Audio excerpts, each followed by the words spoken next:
Hi, in this video, I'm going to discuss how we can find second derivative of a function, and we're going to discuss how we can use second derivative of a function to determine nature of stationary points of a function.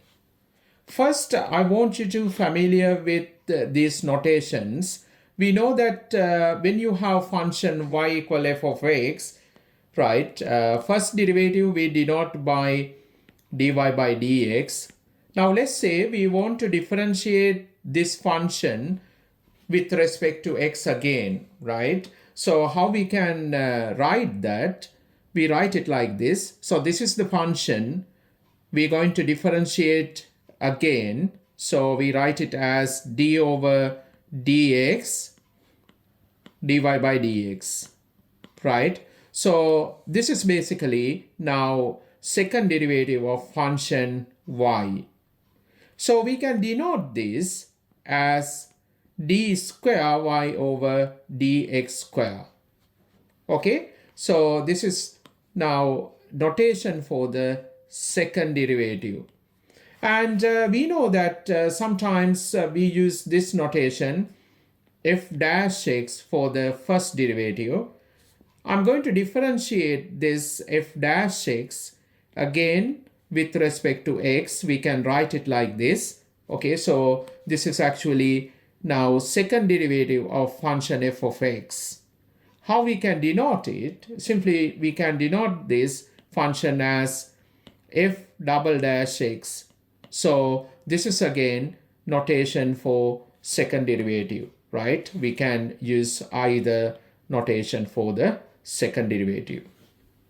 Now I'm going to discuss how we can use second derivative of a function to decide, here we have local maximum and local minimum, right? So you can see that x equal a and x equal b are we call stationary points, because first derivative at this point dy by dx equal to 0.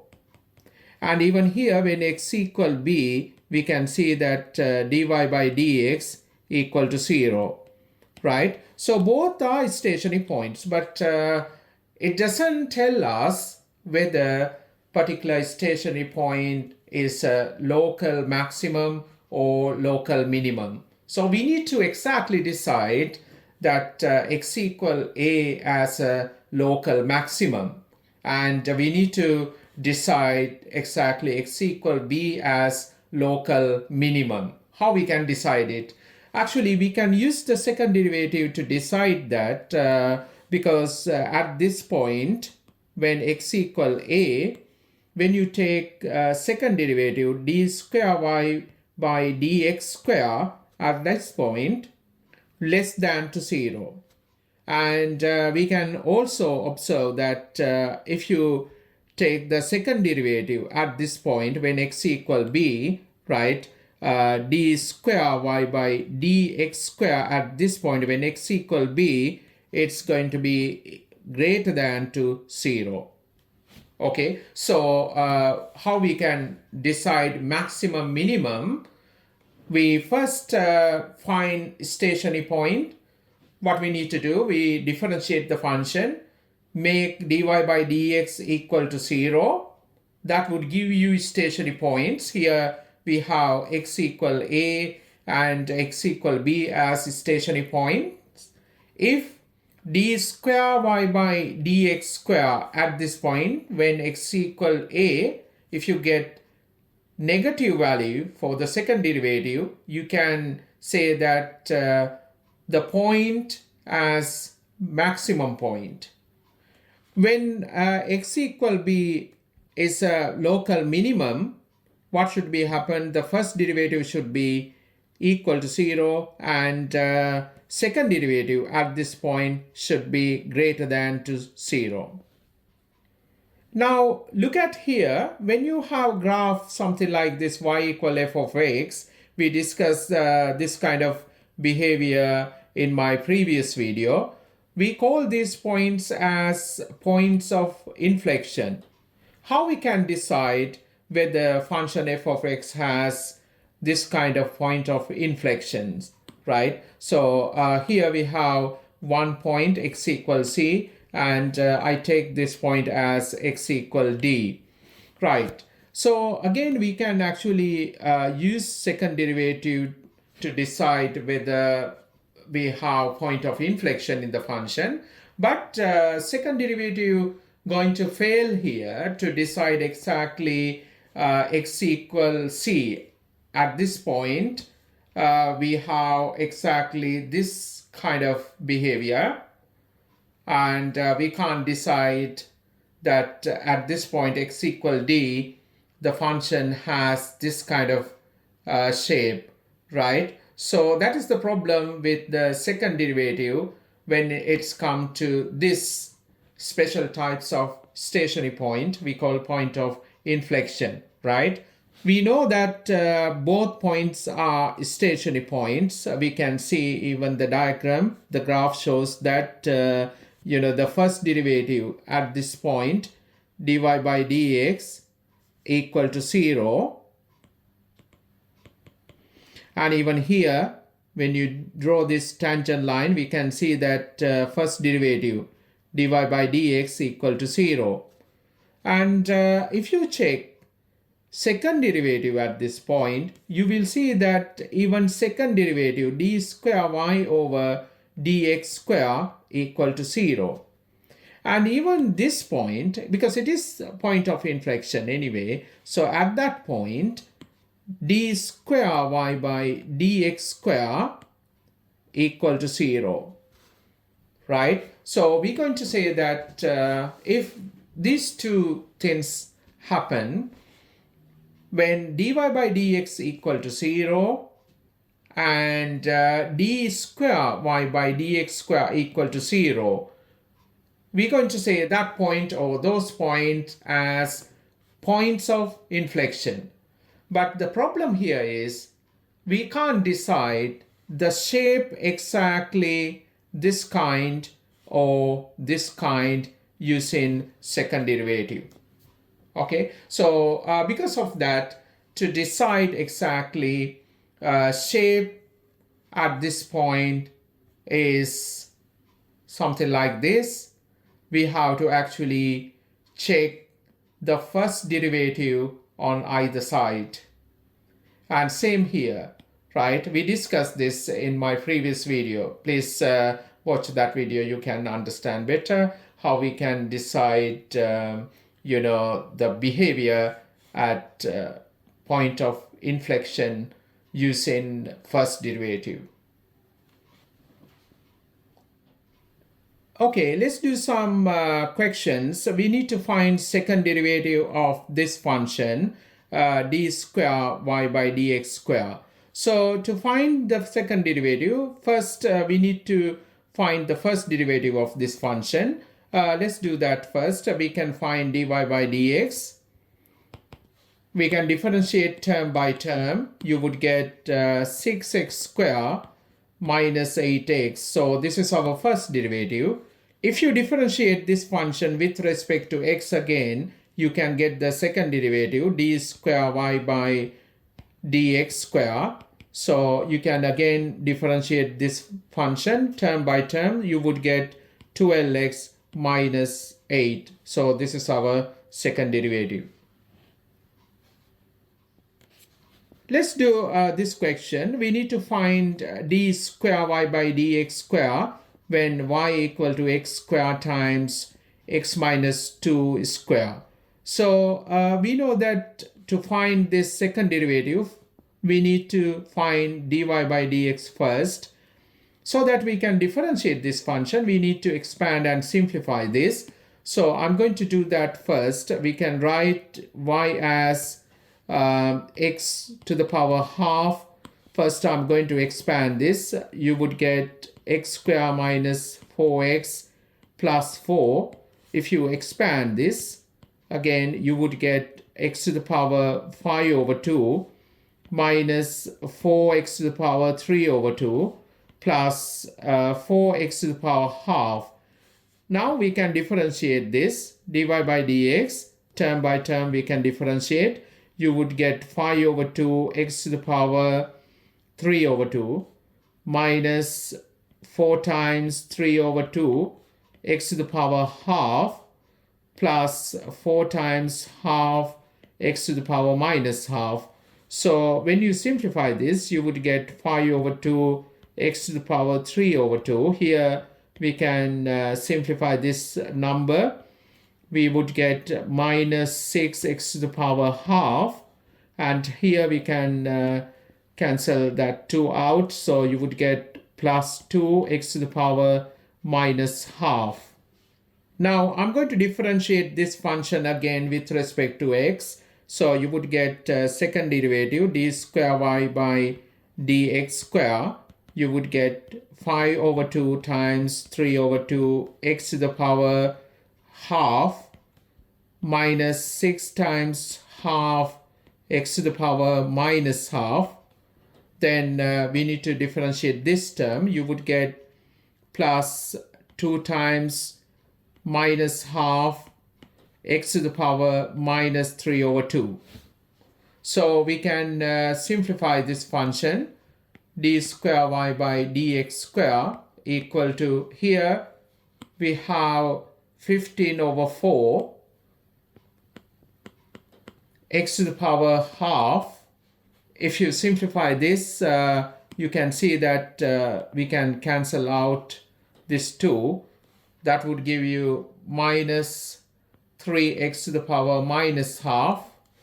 And if you simplify this term, these 2 cancel out, you would get minus x to the power negative 3 over 2. So this is our second derivative of this function. Okay, now let's see how we can determine the nature of stationary points. I'm going to discuss some different questions. Let's start with this simple case. Question number 1, we have f of x equal 4 over 3x to the power 3 over 2 minus 6x plus 1. We need to find x coordinate at the stationary point of f of x in this function. And we need to show that stationary point is a local minimum.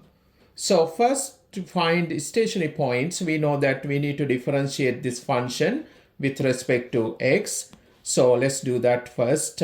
We can differentiate this function f of x. You would get f dash x equal to 4 over 3. If you differentiate x to the power 3 over 2, you would get times 3 over 2. X to the power 3 over 2 minus 1, that's half, minus, if you differentiate 6x, you would get 6. And when you differentiate plus 1, it's 0. So we can simplify this dy by dx, or f dash x. So we have f dash x, first derivative, equal to 2x to the power half minus 6.